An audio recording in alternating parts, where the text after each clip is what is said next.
좋은 아침입니다. 고린도전서 15장 35절에서 44절 말씀 보도록 하겠습니다. 35절 누가 묻기를 죽은 자들이 어떻게 다시 살아나며 어떠한 몸으로 오느냐 하리니 36절 어리석은 자여 내가 뿌리는 씨가 죽지 않으면 살아나지 못하겠고 37절 또 내가 뿌리는 것은 장래의 형체를 뿌리는 것이 아니요 다만 밀이나 다른 것의 알갱이 뿐이로되 38절 하나님이 그 뜻대로 그에게 형체를 주시되 종자에게 그 형체를 주시느니라. 바울은 지금까지 육의 부활의 확실성에 대해서 계속 이야기했습니다. 또 이것에 대한 믿음이 있어야지 단지 그냥 신념의 문제가 아니라 오늘 현실의 삶을 변화시킬 수 있기 때문에 그렇습니다. 육신의 부활에 대한 믿음이 없이는 오늘 현실의 삶을 세속에 속한 사람들하고 똑같이 살 수밖에 없습니다. 정도의 차이만 있을 뿐입니다. 자, 그런데도 다시 지금까지 수많은 이야기를 했음에도 불구하고 다 듣고는 에이 죽은 자들이 어떻게 살아? 이렇게 말하는 자도 있고요.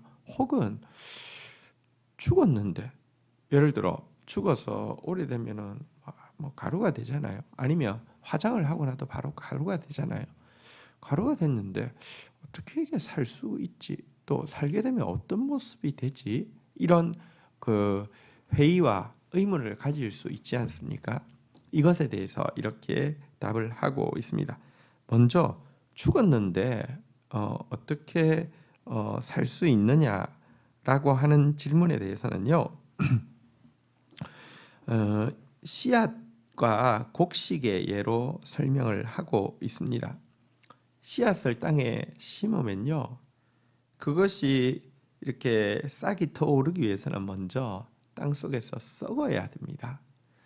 마찬가지로 우리가 죽어야지 진짜 생명이 나오는 것입니다. 죽었기 때문에 부활하지 못하는 것이 아니라 마치 씨앗이 썩고 죽어져야지 생명이 싹이 오르는 것처럼 우리가 죽어야지 진짜 부활이 있다라고 이야기를 하고 있습니다.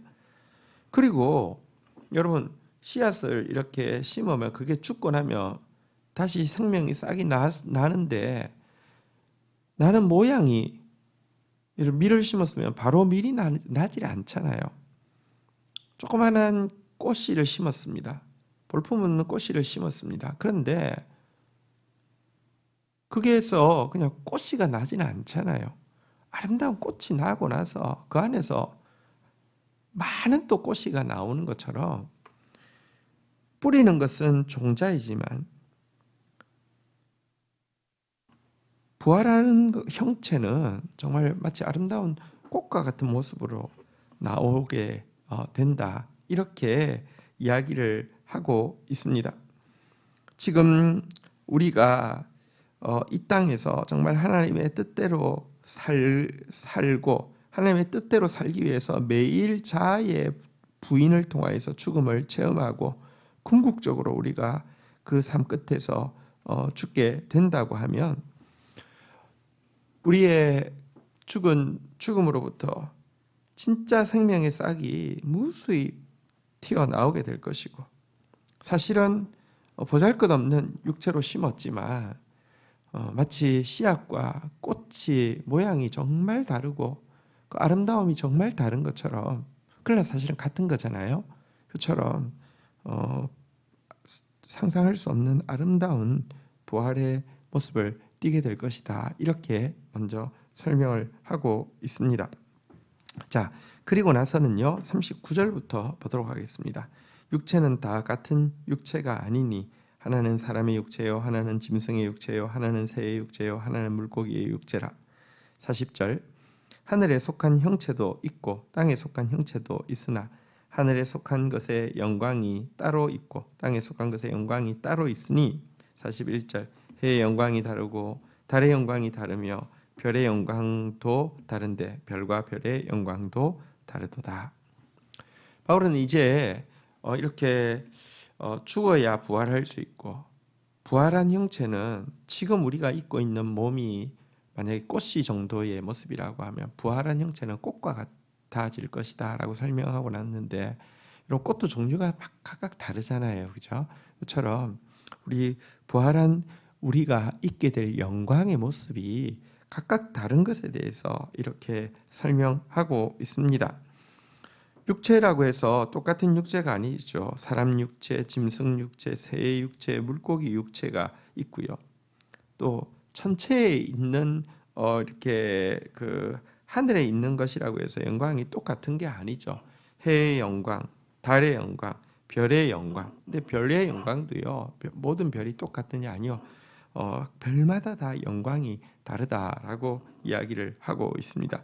마찬가지로 우리의 육체가 그날 있게 될 영광도요. 부활체는 다 똑같은 모습의 영광을 띠게 되느냐 아니요. 각자의 영광이 다르게 될 것이다 라고 이야기를 하고 있습니다. 무엇에 의해서 이렇게 다르게 될까요? 같은 종류의 씨앗을 심어도 그 씨앗 안에 생명력이 충만한 씨앗은요, 싹이 날 때부터도 튼실하게 나고요, 꽃이 펴도요 아름답게 피고요, 열매가 맺혀도요 굉장히 튼실한 열매가 맺히지만 씨앗이 되게 좀 부실한 상태에서 같은 종류의 씨앗이라도 같은 품종의 씨앗이라도 부실한 상태에서 심으면 건강한 씨앗과는 처음 싹이 나올 때부터 또 꽃이 필 때부터 그리고 열매가 맺힐 때까지 모든 것이 영광이 모습이 다르게 되지 않습니까?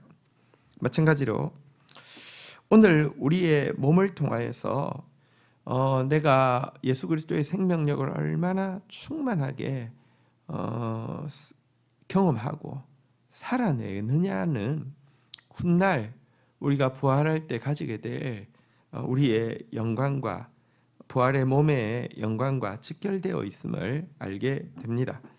자, 42절부터 한번 좀 보도록 하겠습니다. 죽은 자의 부활도 그와 같으니 썩을 것으로 심고 썩지 아니할 것으로 다시 살며 43절 욕된 것으로 심고 영광스러운 것으로 다시 살며 약한 것으로 심고 강한 것으로 다시 살아나며 44절 육의 몸으로 심고 신령한 몸으로 다시 살아나나니 육의 몸이 있은즉 영의 몸도 있느니라. 자, 그런데 어쨌든 내가 오늘 몸으로 살아낸 삶의 생명력이 훗날에 부활체의 영광을 좌우한다 이렇게 이야기했는데요. 결국은 내가 심은 대로 거두는다는 말이지 않습니까? 그런데 여러분, 내가 심은 대로 거두는 것이 사실은 얼마나 우리 입장에서는 남는 장사인지, 달리 이야기하면 얼마나 은혜로운 거래인지를 바울이 설명합니다.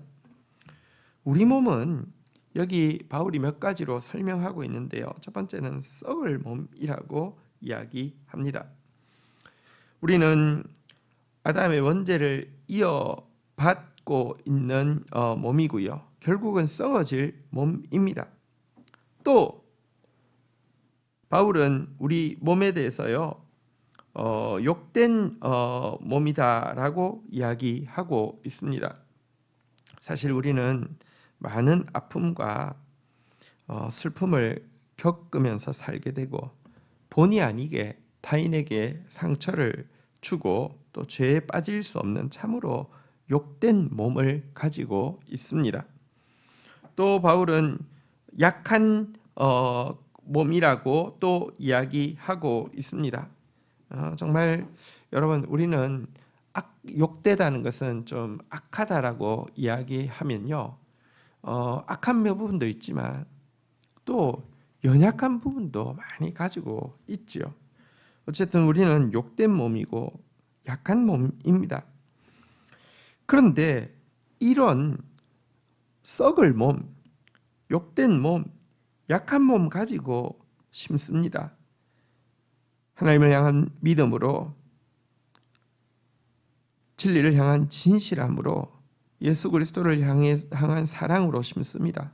우리가 심어도 기억하십시오. 썩을 몸입니다. 완벽한 거 심을 수 없습니다. 욕된 몸입니다. 정말 100% 아름다운 거 심을 수 없습니다. 약한 몸입니다. 정말 100% 온전한 거 심을 수 없단 말입니다. 그렇지만 믿음과 사랑으로 소망 가운데 심기만 하면 썩을 몸으로 심은 것이 썩지 아니할 것으로, 내 현재 몸을 입고 심은 것, 썩을 몸으로 심은 것이지만 썩지 아니하는 몸으로 다시 받게 되고요. 욕된 몸으로 심었는데 영광스러운 몸으로 다시 받게 되고요.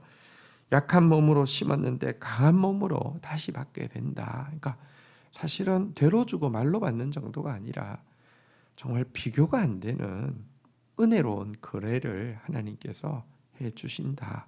이게 심은 대로 거두는 게 왜 축복인지를 보여주는 것입니다. 이것은 정말 은혜죠. 이건 정말 우리한테는 너무너무 남는 장사입니다. 그래서 우리의 이 짧은 인생의 기간 동안에 우리의 이 참 썩을 몸, 욕된 몸, 약한 몸 가지고 주를 섬길 수 있고 말씀을 살아낼 수 있고 다른 사람을 사랑할 수 있는 선행의 기회를 절대로 놓쳐서는 안 됩니다. 이것은 너무너무 엄청난 기회비용을 날려버리는 것입니다.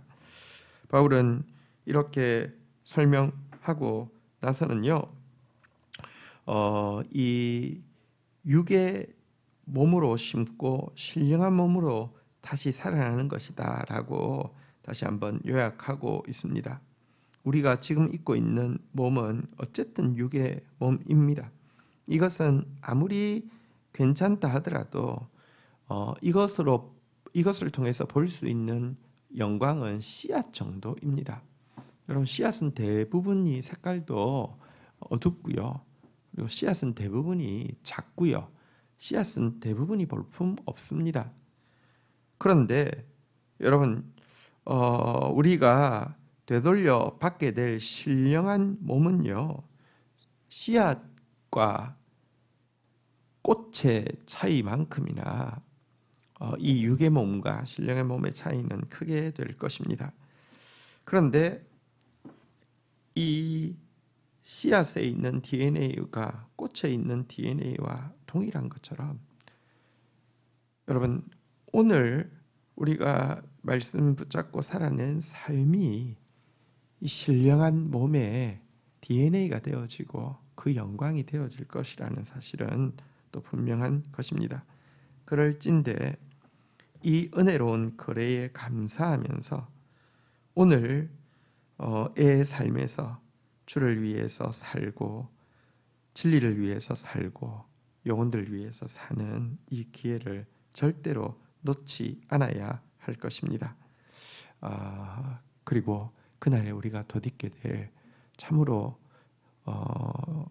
썩지 않을 몸, 참으로 영광스러운 몸, 참으로 강한 몸, 참으로 신령한 몸을 사모하는 저희들의 삶이 되어야 되겠습니다. 주신 말씀 붙잡고 기도하며 나가도록 하겠습니다. 하나님 아버지, 감사합니다. 오늘 우리의 육체가 씨앗의 모습이라고 하면 오늘 우리가 말씀대로 희생하고 말씀대로 자기를 부인하고 말씀대로 썩어지는 삶이 절대로 그것으로 끝나지 아니하고 결국은 싹이 트며 꽃이 피며 열매가 맺는 것처럼 반드시 되돌려 받을 것임을 인하여서 감사합니다. 그리고 그 영광은 오늘 우리가 입고 있는 몸의 영광과는 비교할 수 없는 아름다운 영광임을 또 분명히 깨닫게 됩니다. 그러할진대 오 주님, 나의 오늘의 몸을 가지고 주를 위해서 섬길 수 있는 이 기회에 최선을 다하는 지혜자 되어질 수 있도록 은혜를 베풀어 주옵소서. 주님, 이 몸으로 섬긴 것으로 장차 우리의 영광이 결정되어질 것이며 어차피 썩고 욕되고 약한 몸으로 심은 것 가지고 썩지 아니하고 영광스럽고 강한 것으로 신령한 몸으로 되돌려 받을 것이라 하셨사오니 참으로 이 은혜로운 거래에 감격하며 지혜자답게 우리의 육신의 기회를 참 선용하는 삶을 살 수 있도록 은총을 베풀어 주옵소서. 우리 모든 교우들이 그런 지혜로 오늘을 살아낼 수 있도록 축복하여 주옵소서. 예수님의 이름으로 기도 올립니다. 아멘.